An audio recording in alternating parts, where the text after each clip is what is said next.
The structure of DNA is associated with certain terms, that is DNA. DNA means deoxyribonucleic acid.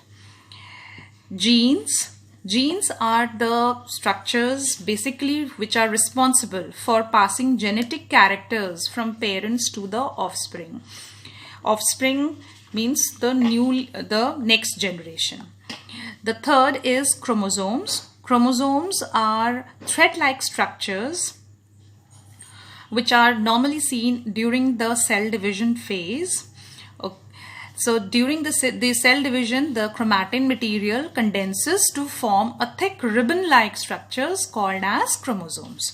So these chromosomes are somewhat of this structure. They appear like this during the cell division. Now, what is cell division? It is a process in which parent cells divides into two daughter cells.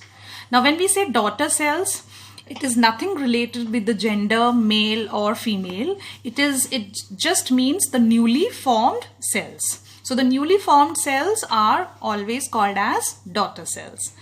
Now, what is the importance or the significance of cell division? Importance of cell division is for various purposes. For example, growth.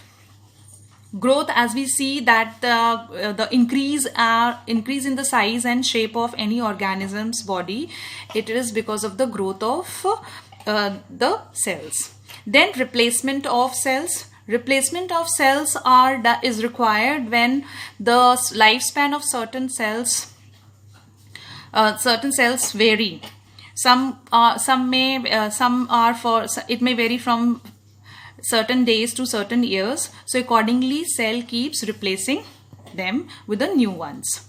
Repairing of tissue. Repairing of tissues is required in case of injuries, fracture or any kind of gap which is in between the cells found in any of the organisms. The fourth one is the reproduction. Reproduction, we know reproduction is an essential process for the continuity of life on this planet Earth, so it is very important. Now, how does the cell division process takes place? In general, we can see this is a cell. If we consider this as a amoeba cell, so amoeba is an organism which is a unicellular and it has an irregular shape. So if we consider this as a parent cell and it has to undergo a cell division, then first we see that the nucleus will increase in length, okay, and then it splits into two parts. Then we see there is a constriction within the cytoplasm begins. So cytoplasm starts dividing.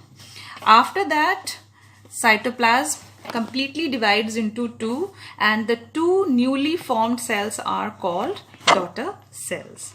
So with this, we end chapter 1. We complete the chapter 1. Thank you.